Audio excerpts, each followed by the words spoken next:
The school year has begun. 2.5 million Israeli children and teens going back to the classrooms for their first day Wednesday morning. And this after the government and local districts finalizing regulations to reopen at basically the last minute. אני מתחייב כראש הממשלה שאנחנו נמשיך לעשות מאמצי על כדי שכל תלמידי ישראל יוכלו ללמוד. אנחנו אף פעם לא יכולים להבטיח את התוצאה כי יש פה דברים שגדולים עלינו. יכולים להבטיח 100% מאמץ. But the return's still a bit bittersweet as students and parents excited to get back to routine, yet anxious under the threat of the very real coronavirus pandemic, especially as Israel now leading the world with new infections per capita. So here to discuss is ILTV anchor and correspondent Lidar Gravelazi. Lidar, it's great to have you with us. Thank you so much. Now, kids are starting school today with a lot of new rules and regulations. What can you tell us? Thanks, Aaron. Well, first of all, I want to say it's not a given that kids were supposed to start school today because the coronavirus cabinet only decided on Monday, just 2 days ago, to approve a final plan for kids to start school on September 1st. And there are quite a few rules and regulations. Starting from the night before, all children throughout the country had to do a rapid coronavirus test before they could enter school today. To ensure that if there were any, asymptomatic children, that hopefully those cases would be found out and they would stay home. And so that's from yesterday. As of today, basically, all children in green, yellow, and orange cities started school as usual. They have to wear masks, of course. And students in red districts had a little bit of more regulations. They have to, kids through kindergarten through 5th grade could learn in the classrooms. 5th grade through 7th grade had to learn outdoors, and high school students could only learn outdoors if more than 70% of their class, if less than 70% of their class was vaccinated. So a lot of kind of regulations to follow on the first day back at school. All right, now a lot of people, as we mentioned, are fairly anxious. They're, it's bittersweet. They're excited but anxious about returning to school, especially with the infection rate the way that it is, like we said. But Director General of the Health Ministry, Professor Nachman Ash, is saying that we should expect to see a rise in the number of COVID cases in the coming days. What's your take on that, especially as a mother?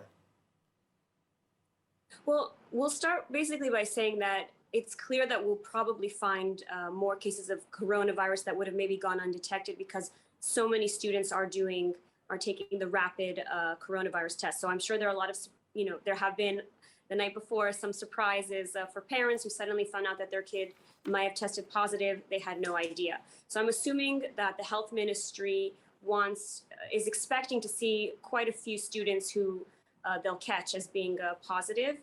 And yeah, it's as a mother, I can say it's a little bit nerve-wracking to send your kids back to school, especially when cases are so high on the one hand. On the other hand, it's really nice to be able to get back to some kind of normal routine for the kids. All right, so far, has everything been going as planned? Is it a smooth transition? And what about also in the ultra-Orthodox sector that started a couple weeks ago? So I'll start first with talking about the ultra-Orthodox sector. Basically, the ultra-Orthodox sector started school previously in August. And so what we're seeing there actually is a surge in cases, and we can attribute that most likely to the fact that the kids are now going back to school and that a lot of kids are infecting one another in the classroom.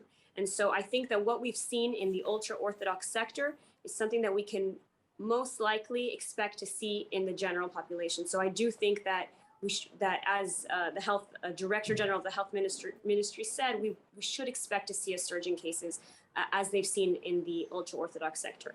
However, I'll add that in the ultra-Orthodox sector, they didn't do the rapid COVID tests beforehand. They were supposed to. It was supposed to be a pilot program, and the ministry simply wasn't able to provide all the rapid tests to students in time.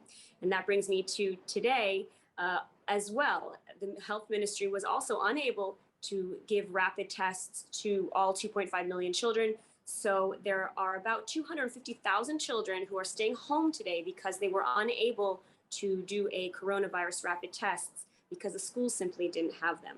That's one problem. Another problem is that there are about 36,000 teachers and staff and teaching staff who are not vaccinated. And so there's a little bit of controversy there. Do these teachers, they need to do coronavirus tests every couple days now in order to be able to get into the classroom to provide a green pass. And on the other hand, the teachers union is saying it's ridiculous that these teachers have to go through all these, jump through all these hoops, do coronavirus tests when the kids themselves are not vaccinated because they're unable to, because let's say they're under 12 years old and they're coming into the class. So there's a bit of an issue there. Some schools, when they found out that their teachers were not vaccinated, there's, I think, a school in Rehovot that said they weren't going to open today because a large number of their staff were unvaccinated and were refusing to do coronavirus tests. So there's a little bit of, we've seen a lot of problems springing up here and there. There's also some 90,000 students who are in quarantine today, who are unable to start their first day of school.